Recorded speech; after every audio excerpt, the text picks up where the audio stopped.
يوم الهندسة المصري 2014 لدينا الحلول. السلام عليكم. احنا النهارده مكملين ثالث سيشن من تاني يوم من الاي دي او يوم الهندسه المصري. هيقدم لنا السيشن دي باشمهندس عمرو عادل، والسيشن بعنوان اوتوموتيف انوفيشن. باشمهندس عمرو حاصل على بكالوريوس الهندسه من جامعه القاهره، وعنده اكتر من 13 سنه خبره في مجال الامبيدنج سيستمز. باشمهندس عمرو اشتغل في اليبسيس ديجيتال وفيديو واي بي ام وابتكس. في خلال ال10 سنين اللي قضاهم في فاليو اشتغل في ديبارتمنتس كتيره جدا زي باور ترين سيستم وانتيريور كلايمت كنترول. باشمهندس عمرو اشترك في بروجكتس كتيره قوي اتقدمت لكار كومبانيز زي هيونداي وبي ام دبليو بي اس اي، وهو كمان انستراكتور للريل تايم سيستم كورس في الاي تي اي. رحبوا معايا بباشمهندس عمرو عادل.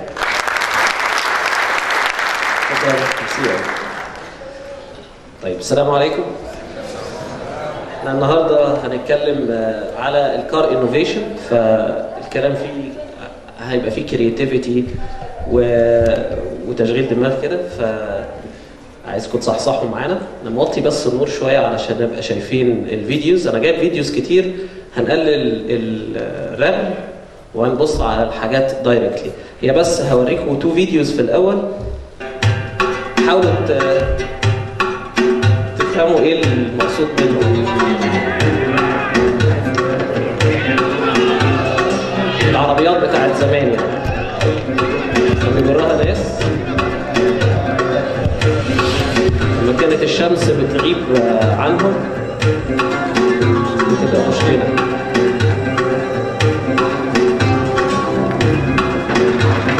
اكشلي دي مش عربية،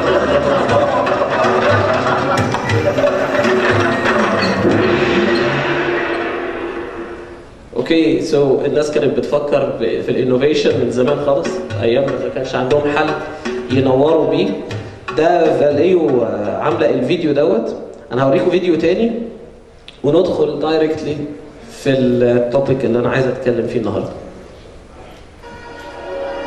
ده في الصين بقى، وازاي الناس كانت ممكن تستخدم الحيوانات عشان يركنوا. يعني هي عايزه تركن العربيه ديت، النسانيس زي الباركينج سنسورز بالظبط كده. يا خدي بالك احنا هنخبط. اوكي. عرضت بس ال2 فيديوز دول في الاول كده ننشط بيها نفسنا. اشكر الباشمهندسه على تعريفها ليا. انا بشتغل في فاليو سوفت وير مانجر. حد عارف فاليو يا جماعه؟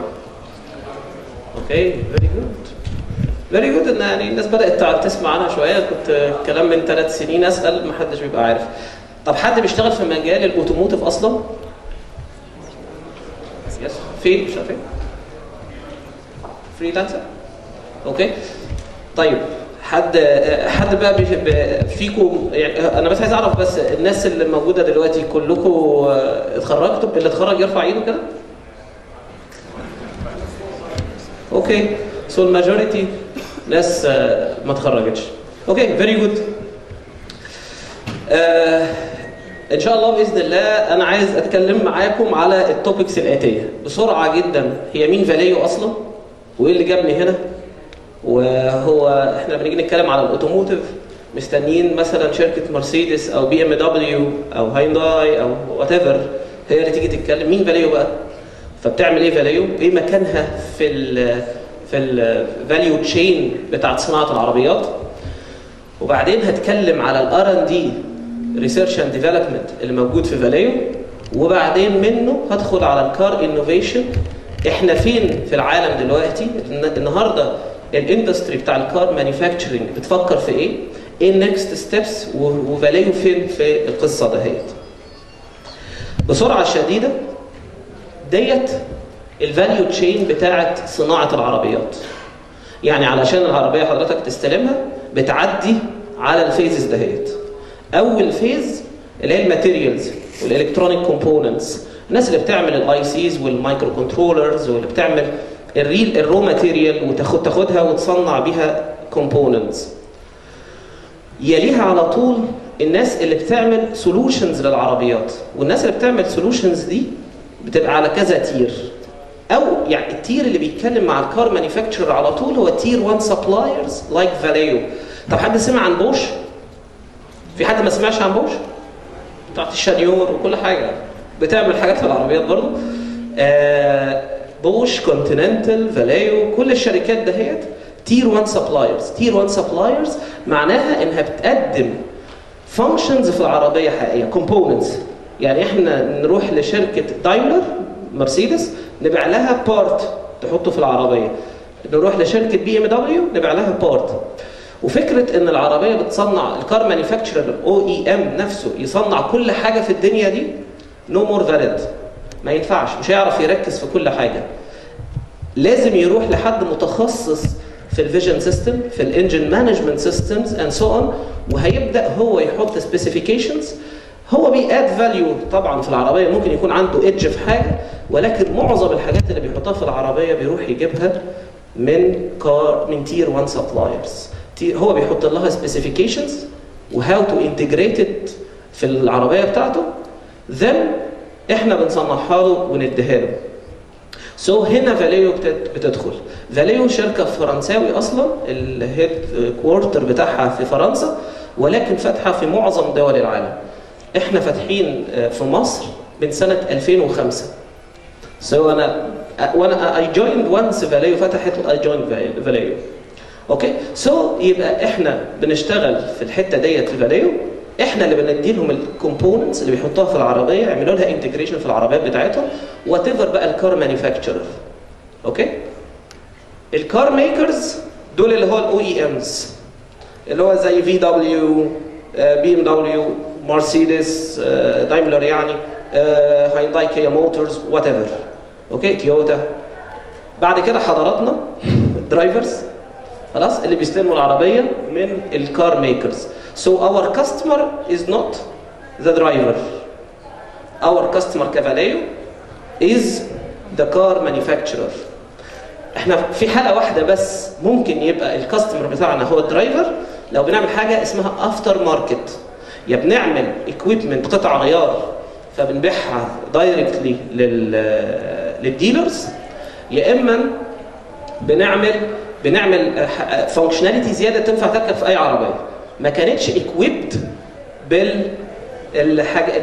بالفانكشن دهيت وهي من الكار مانيفاكتشرر. يعني على سبيل المثال انت لما تيجي تركب باركينج سنسورز مثلا في العربيه، احنا we provide this solution and we sell it. خلاص؟ بس احنا بنبيعه يركب اوريجينال كومبوننت في في دبليو، يعني مع كل عربيه في دبليو مثلا توريج وات ايفر، باسات، اي حاجه، في دبليو بتشتري مننا عدد سنسورز، مثلا 6 سنسورز علشان تعمل الباركينج اسيستنس. اوكي؟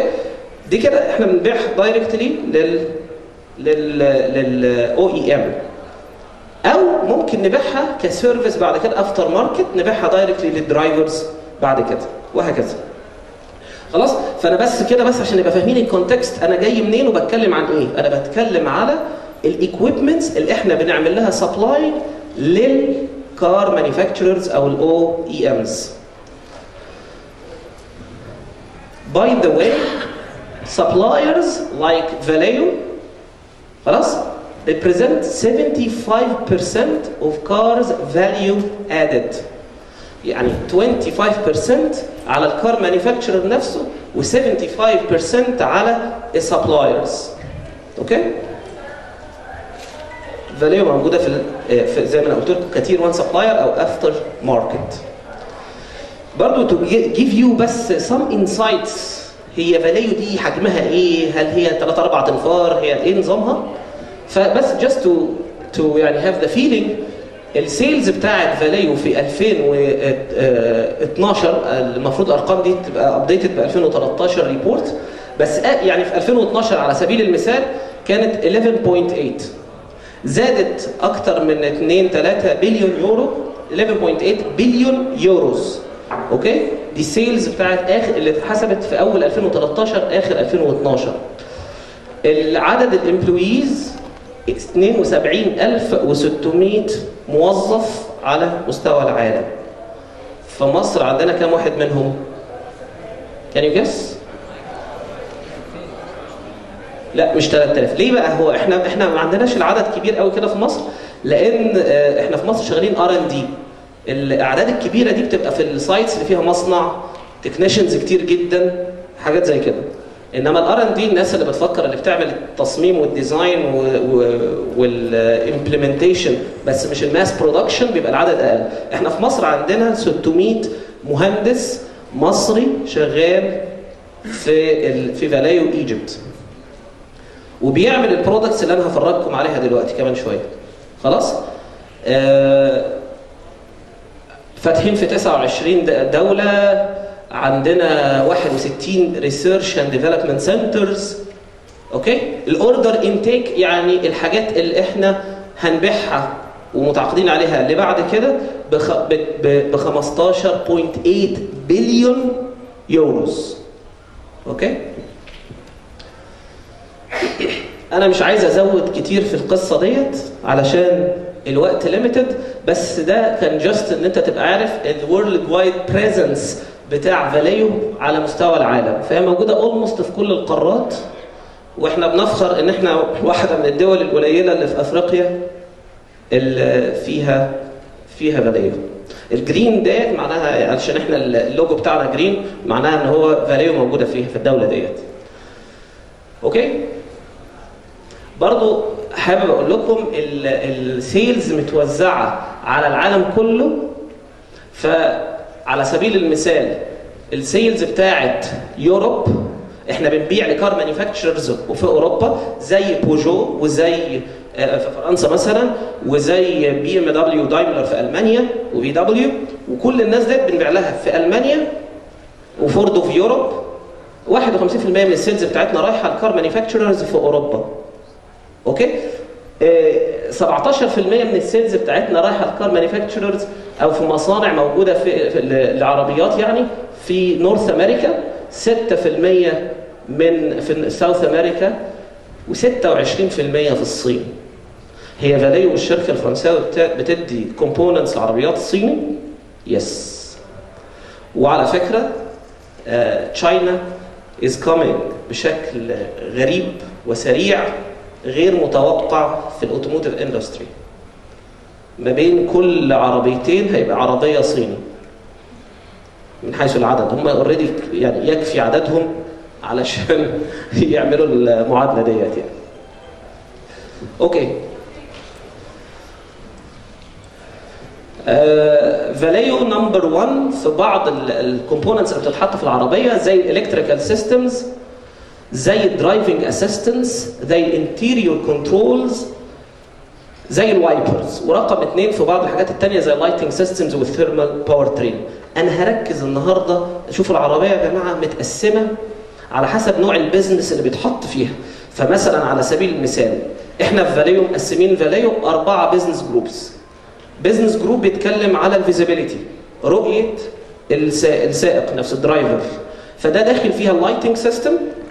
اوكي؟ وداخل فيها الوايبرز لانها دي برضو بتوضح الرؤيه، فداخل فيها الاثنين دول. هتقولوا لي طب ما دي بقت فيري ستاندرد كوموديتي برودكتس. ايه يعني هو في انوفيشن في النور؟ افتح النور واقفل النور، ده احنا بنعمله. لمبه الهالوجين دي بقى لها كتير قوي يعني. نو there is a big innovation في الفيزيبيليتي. طبعا انتوا عارفين وسمعتوا عن البندنج لايتس. العربيه مش بتنور قدامها، بتنور المكان اللي عايز يشوفه الدرايفر. يعني لو انا ماشي في منحنى خلاص، الكيرف ده العربيه بتبند اللايت بحيث تنور لي الكيرف بتاع اللي انا همشي فيه.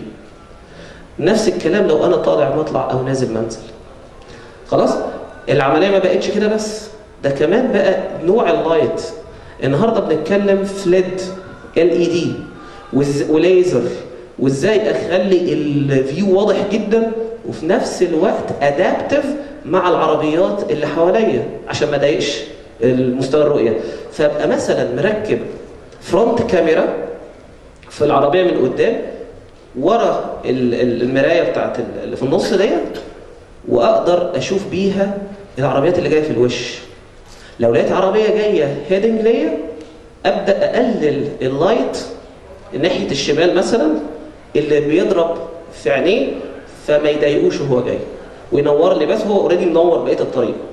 ففي انتليجنس بدا يتحط في اللايتنج سيستمز اند سو اون، والوايبرز نفس الكلام.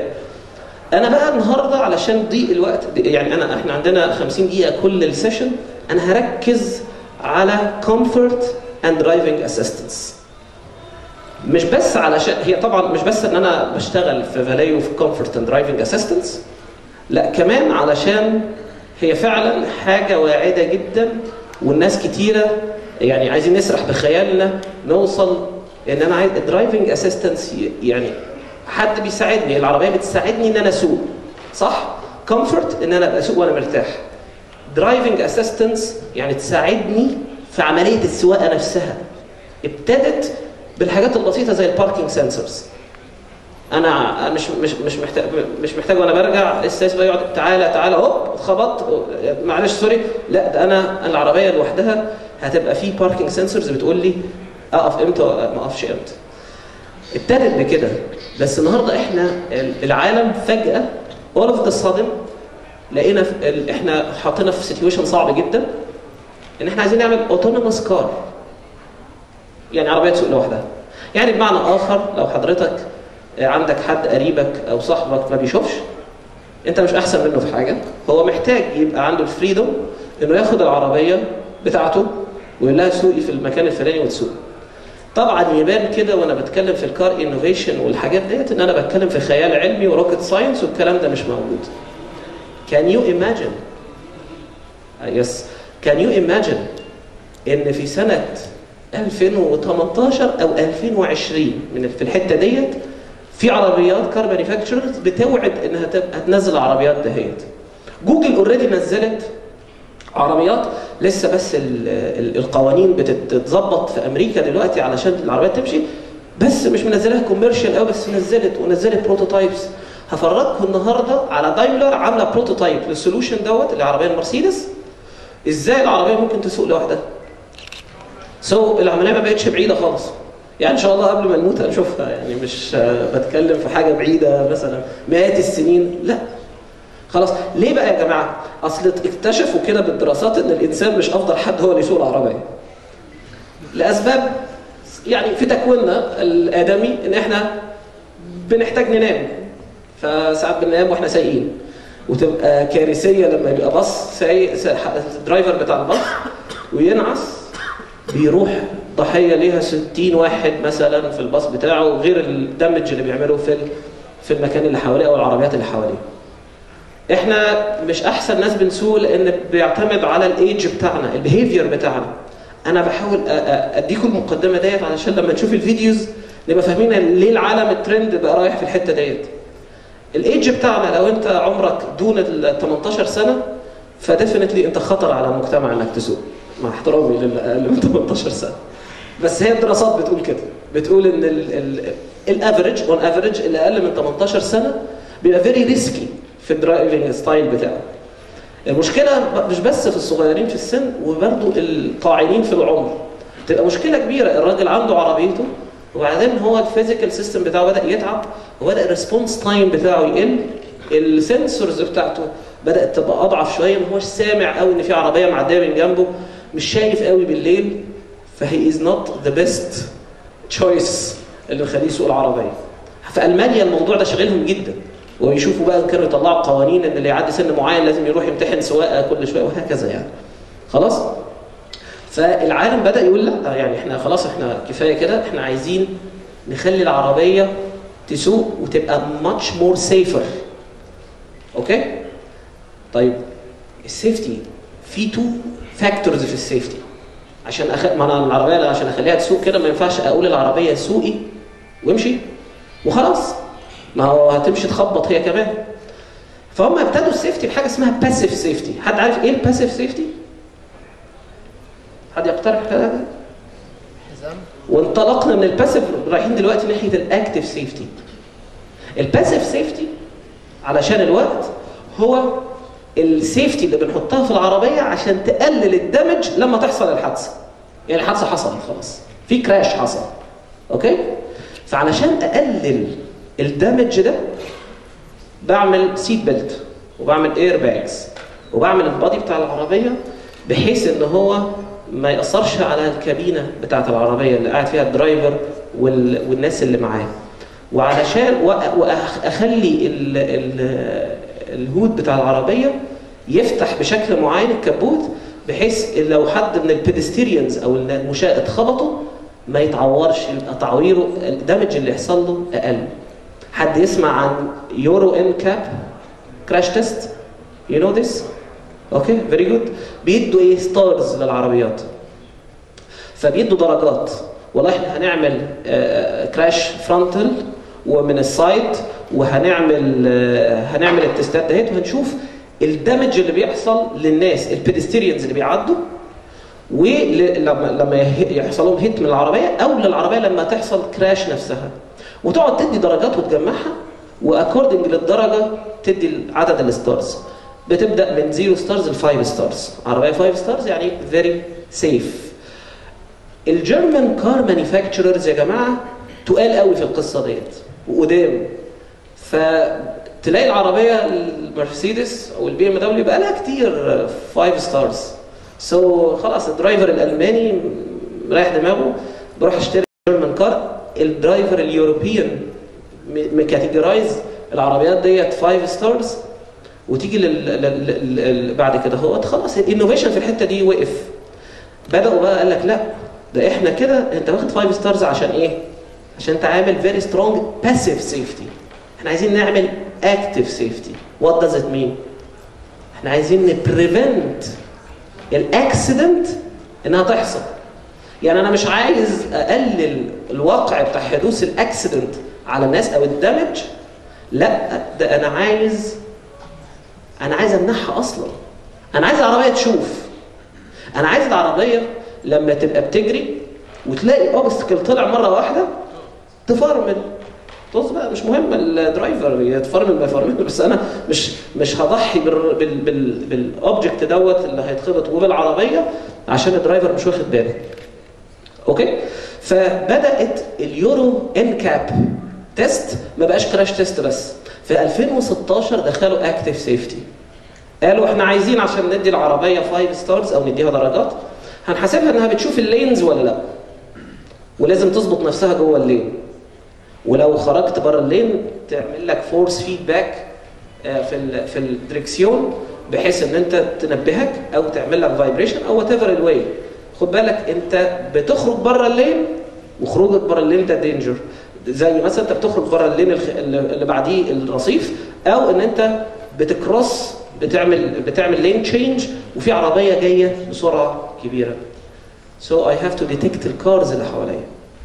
Very important. عشان اخد بقى درجات في اليورو ان كاب. جميل. وايه تاني؟ قال لك انا عايزك تديتكت البيدستيريانز وتعمل بريكنج لما تلاقي حد بيكروس من المشاة الطريق. وعلى حسب قدرتك على الديتكشن بتاعهم هديك درجه. وعايزك تديتكت الليدنج كار، العربيه اللي قدامك. لو انت ماشي وعربيه قدامك هدت تهدي انت كمان. فتعمل من ضمن الابلكيشنز دي حد يسمع عن الكروز كنترول؟ الكروز كنترول في حد ذاته ده كان ممكن يسبب مشكله. انت بتظبط العربيه ده هتمشي 100 كيلومتر بير اور مثبت السرعه.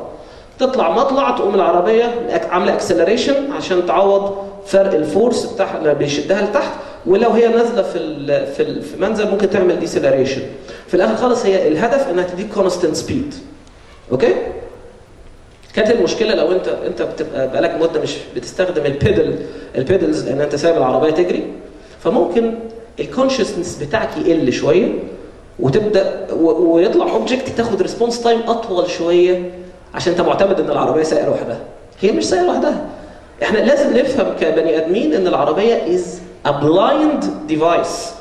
يعني تخيل كده راكب حصان اعمى ما بيشوفش. طبعا مشكله.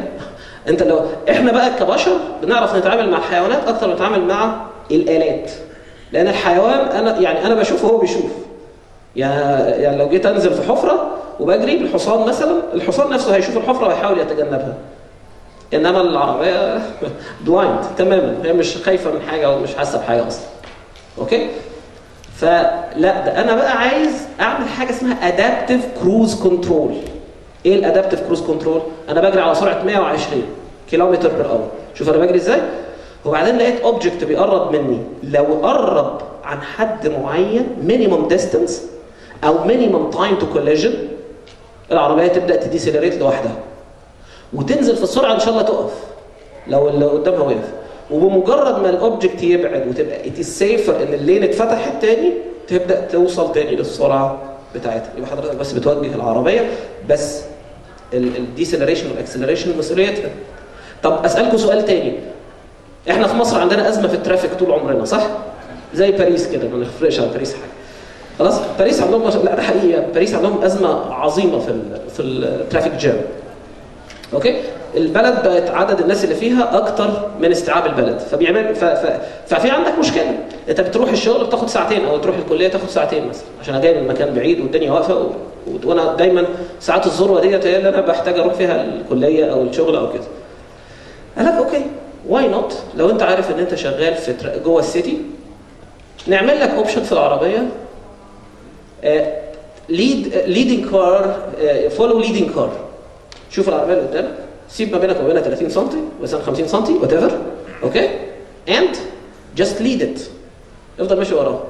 هاجي بقى اقرا الموبايل بتاعك، افتح اتكلم في الفيسبوك، نام شويه، اعمل اللي انت عايزه. طول ما السرعات بطيئه، هو العربيه لوحدها هتبقى بتليد العربيه اللي قدامها، وهكذا. فيري جود اوبشن. اوكي؟ كل ده بقى بيتطلب حاجه اسمها اكتيف سيفتي.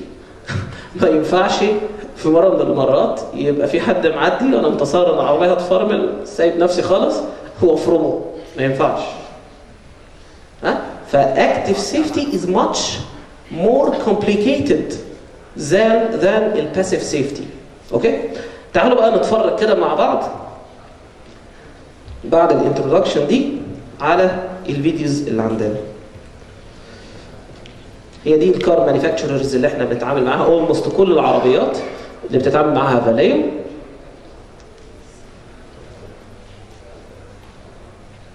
ودي السيلز بتاعتنا.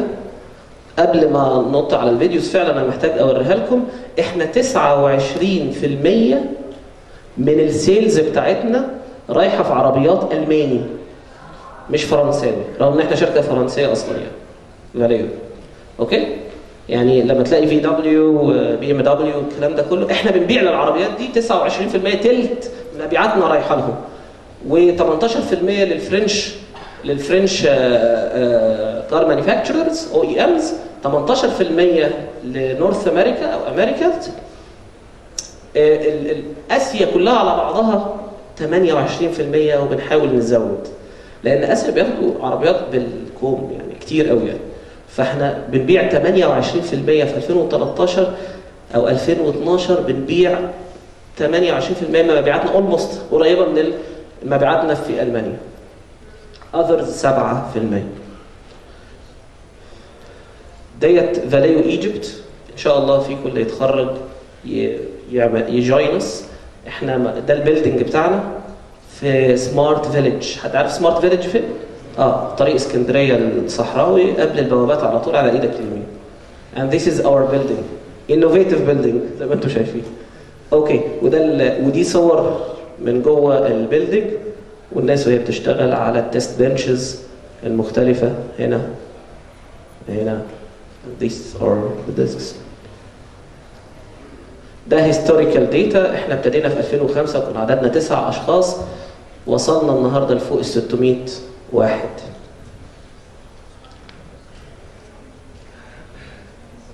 مش عايز اكرر نفسي، بس المسج اللي عايز اقولها من الار ان دي ان احنا من التوب 100 companies على مستوى العالم اللي فيها innovation، global innovators. اوكي؟ This is just to say ان فاليو قايمه فكرتها كلها على الانوفيشن. احنا لو ما عملناش انوفيشن مش هنعرف نبيع للكار مانيفاكتشررز. 30% من المبيعات المتوقعه للسنه اللي جايه رايحه في برودكتس فيها انوفيشن، يعني مش ستاندرد كوموديتي برودكتس. 10% من الاو اي سيلز اوريجينال ايكويبمنت سيلز ديديكيتد تو ار ان دي. تخيلوا يا جماعه احنا الريفينيوز بتاعتنا 10% من المبيعات ناخدها ونصرفها على الريسيرش اند ديفلوبمنت. اتس فيري هاي برسنتج لما تتقارن ببقيه الشركات الثانيه. عندنا 21 ريسيرش سنتر، 40 ديفلوبمنت سنتر، عندنا 722 بيتنت اتعملت، من 8800 واحد شغال في الار ان دي وورلد وايد. انا حابب اقول لكم برضو ان فاليو عشان هي قايمه على الانوفيشن بتعمل سنويا، ابتدت السنه اللي فاتت وورلد وايد كومبيتيشن بنسميها فاليو انوفيشن تشالنج. اي حد طالب ينفع كان يقدم فيها، ويقدم فيها السنه الجايه. هي هتخلص 17/9 فاينل سelection للوينرز بتوع السنه دي، فهي ابتدت من فبراير السنه اللي فاتت، اكشلي من سبتمبر اسف، وفضلت معانا لغايه سبتمبر دوت. ان شاء الله هيعلن عن واحده ثانيه. الناس اللي بتفكر اللي عايزه تحط افكار جديده في العربيات، الجائزه الاولى كانت 100,000 يورو، يعني مليون جنيه مصري. اوكي؟ So it's worth it. اوكي؟ على فكره من السنه دي، علشان بس ما حدش يقول والله انا هروح يعني اكمبيت واتنافس مع الناس اللي في الجامعات في امريكا او في اوروبا او كده، اكيد الفكره بتاعتي مش هتبقى جامده. لا انا مش هدخل حاجات زي كده. انا بقول لكم اللي دخل السنه دي من ال20 الاوائل اللي لسه هيعملوا لهم فاينل سيلكشن في 17/9 كمان اسبوع وشويه، ناس من جامعه اسيوط. الحقيقه حاجه تشرف جدا. انت جامعه اسيوط؟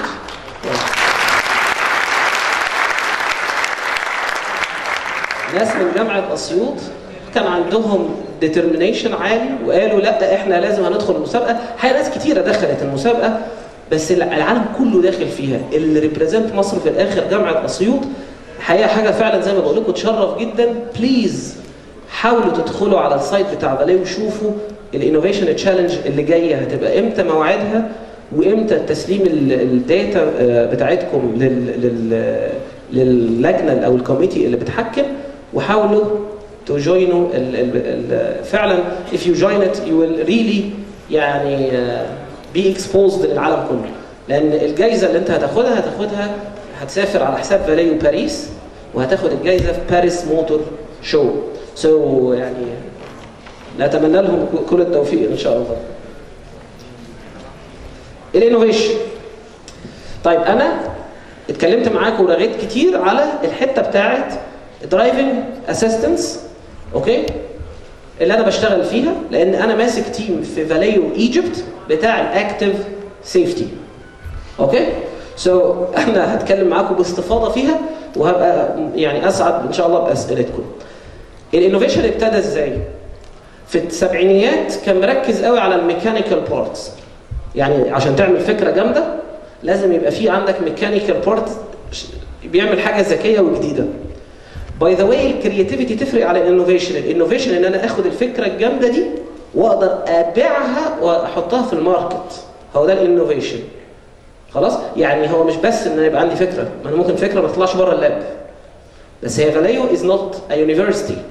هي بتاخد الافكار الجامده وبتديفلوب فيها علشان في هدف واحد بس، انها تركب في عربيه في يوم من الايام. مش ريسيرش من اجل الريسيرش، ريسيرش فور ذا اندستري. اوكي؟ فكانوا مركزين قوي في الحته بتاعت الميكانيكال، ودخل ساعتها الهاردوير كومبوننتس والاي سيز وكده، بس يعني على استحياء. خلاص؟ بس الميكانيكال انوفيشن كان اكبر كتير. في الثمانينات الهاردوير رول ابتدى يختلف كتير، وبدات البرنتد سيركت بوردز تبقى موجوده في العربيه بشكل اكبر شويه.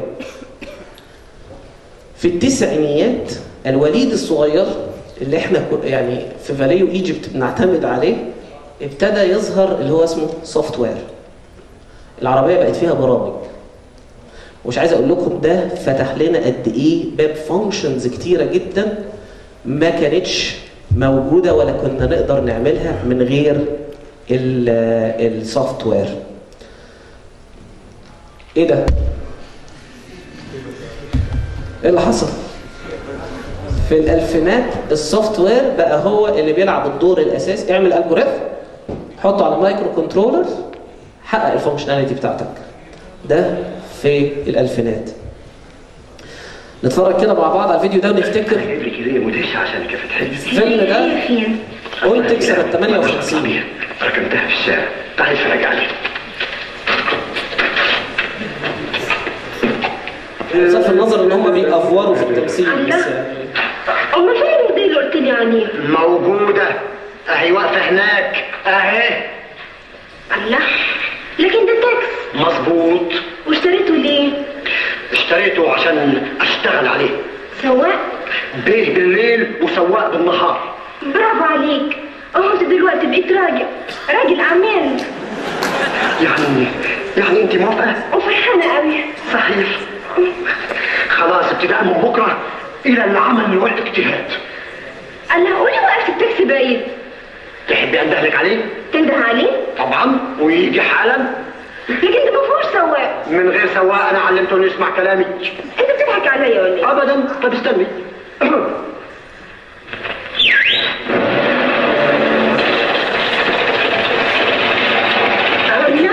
كنا بنضحك صح؟ وهي ده صحيح ومعقولة فعلا تسافر العربية تيجي. طيب هنشوف كده شوية بقى برودكتس هوريكم ان الكلام ده بقى صحيح فعلا يعني بعد 50 سنة مثلا ولا 40 سنة من الفيلم دوت. أول حاجة العربية عايزينها تشوف. خلاص؟ فاليو عاملة سولوشن اسمه 360 فيو. اوكي؟ ده بيعمل ايه؟ بيردز اي فيو. حاطه كاميرات، بصوا كده.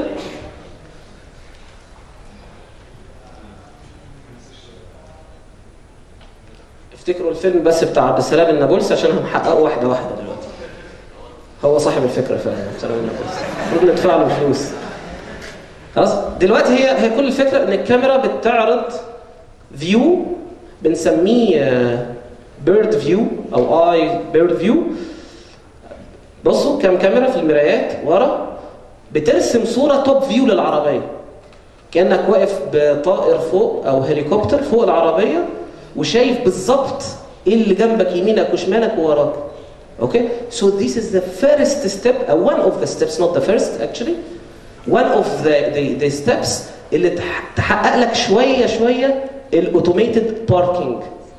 طبعا البرودكت ده فيه حاجات كتير زي مثلا انا مش شايف ان في ولد بعجله بس بوز العربيه بمجرد ما طلع في كاميرا قدرت تلقط.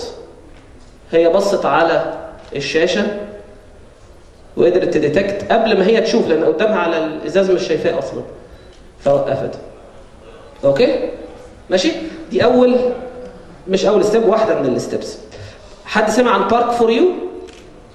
العربية تعمل اوتو باركينج، مش بس بارك اسيستنس انها تدي بيبينج والعربية بترجع، لا. تعالوا نبص على الفيديو ده.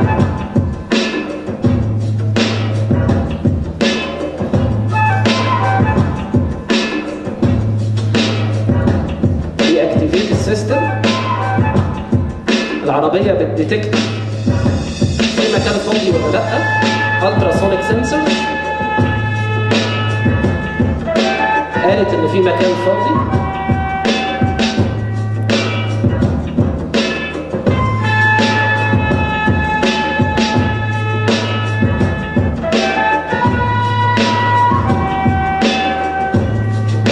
ابتدت فكره عبد السلام النابلسي تتحقق شويه اهو. ايه؟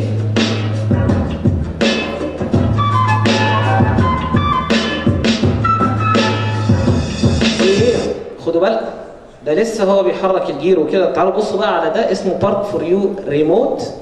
بصوا اللي هيحصل.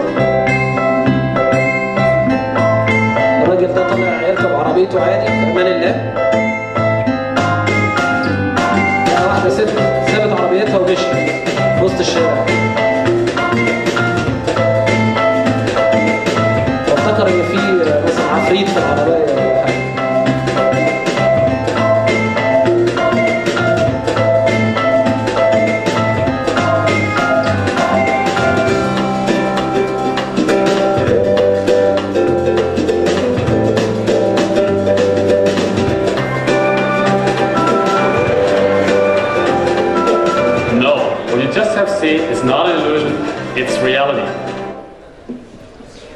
بدأنا نحقق شوية اهو، صح؟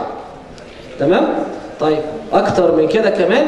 لا ده انا بقى ما عنديش وقت، انا عندي ميتنج او عندي سيشن هعملها في قاعة المؤتمرات النهارده، فهرمي العربية بتاعتي في الباركينج، لان انا مش هقعد ادور على مكان باركينج، انا مش هرميها في الباركينج كمان، انا هرميها قدام القاعة وهي تروح تدور على مكان تركن فيه. عارفين فالت او فالي؟ اللي هو الشخص الظريف المحترم كده، هات يا فندم مفتاح العربيه، اتفضل حضرتك، ياخد العربيه يركنها في الاوتيلات او في كده، واحنا بقى عايزين نقطع عيشه، نعمل ايه؟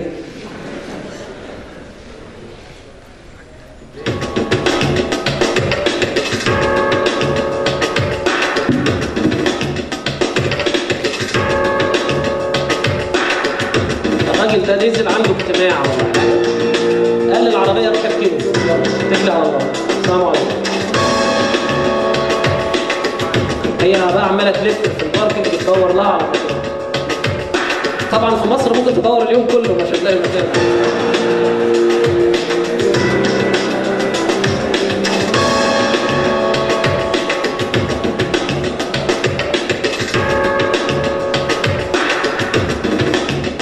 حضر الميتنج بتاعه او whatever، بعد ما خلص قال لها تعالي لي في المكان اللي سبتك فيه.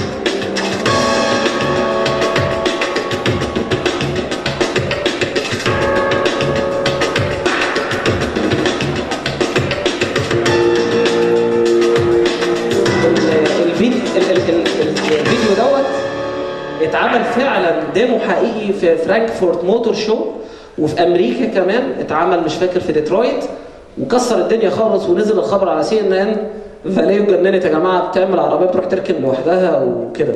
اتعمل ديمو بس هي لسه ما نزلتش كوميرشال. ايه يا فندم؟ يعني هي هتتعامل، هي المفروض تشوف العربيه طول ما هي ماشيه عماله تسكان ايه الاماكن اللي فاضيه وعماله تتعامل. ولو على فكره الفيديو دوت ده خشوا على الانترنت هتلاقوا فيديوز كتيره لحاجه اسمها فاليو فالت او فالي VALET، اوكي؟ هتلاقوا مثلا انه ممكن واحد يطلع يجري قدام العربيه، هتلاقي العربيه فرملت مره واحده وهي مفيش حد اصلا جواها. اوكي؟ اللين جايد انا عايز اجري بسرعه شويه عشان انا عايز اوريكم باكبر قدر ممكن من الانوفيشنز عشان تبقوا عارفين الدنيا فيها ايه. ان شاء الله لما تدخلوا المسابقه السنه الجايه تبقوا عارفين احنا هنركز في الحته دي نحسنها، هنعمل فكره جديده تانتجريت مع ديت اند سو اون. اوكي، لين جايد مثلا.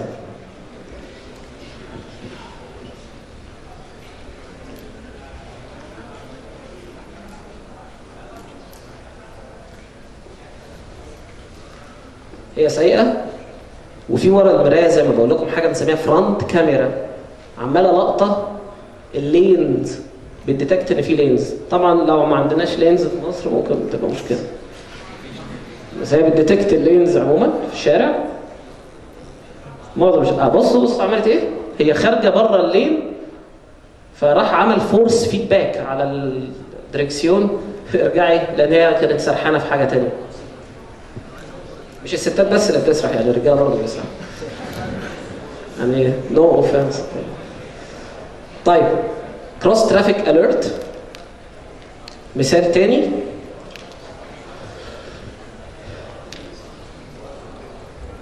واحنا هيبقى قدامنا 5 minutes.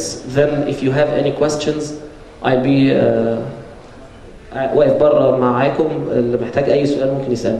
بصوا يا جماعه العربيه راجعه ورا بيدي الارم للدرايفر، انما وهي ماشيه في الحته ديت ما دام هي مش في سكه العربيه ما يديش الارم. So it is an intelligent system برضو بيوفر استخدام الدرايفر. انا هعدي ده وده هوريكم دوت الاول علشان تكونوا عارفين الكلام النهارده بتاع الاكتيف سيفتي واللي انا عمال اتكلم فيه دوت. الكار مانيفاكتشرز ما بتكلمناش زي زمان بقى والله احنا مركزين عايزين منكم رادار سنسور بالسوفت وير بتاعه، عايزين منكم التراسونيك. نو مور كده خلاص. احنا بقينا نتكلم في ايه؟ فانكشناليتي. انا عايز الفانكشناليتي ديت، عايز ايمرجنسي بريكنج، روح اعملها برادار، اعملها بليزر، اعملها بوات ايفر. اوكي؟ تعالوا نشوف العربيه دايملر او مرسيدس عامله ديمو ظريف جدا. العربيه بتسوق لوحدها في الهاي واي. تعالوا نبص.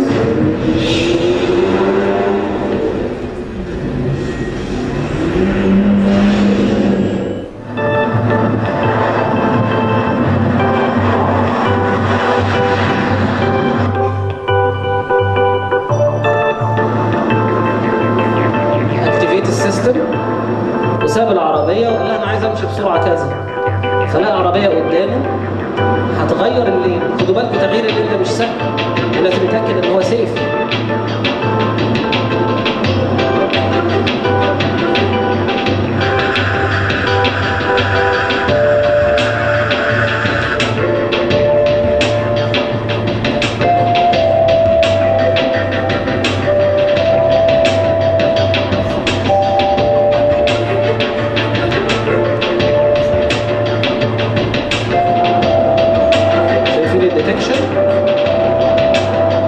بيديتكت اللينز، الاوبجكتس، الديستنس.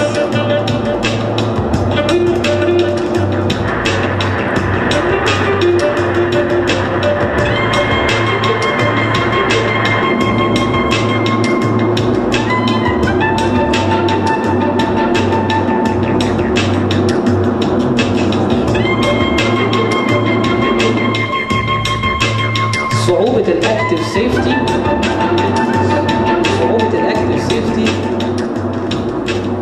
في التستنج بتاعه.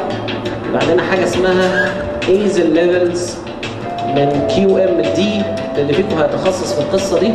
علشان اقول العربية هي ماشية كويس وهي ينفع تتباع، لازم تكون مشيت وعملت تيست 1,000,000 كيلومتر قبل ما تطلع حد يسوقها وتتباع. فالموضوع ما بقاش سهل زي زمان. كل العربيات الألماني بقى وغير الألماني النهاردة عشان السكورز بتاعها هينزل في اليورو NCAP على طول رايحة جري towards الاكتيف سيفتي، اللي هو بيبقى provided من الشركات اللي زي فاليو وبوش وغيرها. علشان كده ده البيزنس بتاع الفيوتشر اللي احنا شغالين فيه دلوقتي بأسرع ما يكون. اللي عايز اقوله لكم ان احنا بنتعامل في السايت بتاع مصر مع سايتس كتيرة في فاليو، زي في فرنسا وفي ألمانيا وفي نورث أمريكا. فعلا عندنا مهندسين، ال 600 مهندس اللي عندنا الحقيقة بشرفنا جدا من جامعات كلها مصرية بيشتغلوا في البرودكتس دي اللي نازلة في العربيات دي بقالنا من 2005 لغاية النهاردة. So be proud ان انت بارت من البلد ديت. ان شاء الله باذن الله اللي فيكم interested يابلاي في فاليو ويجوين اس في تحقيق الكرياتيفيتي والانوفيشن اللي انتم شايفينه دوت. Thank you very much for your attention. ولو عندكم اي اسئله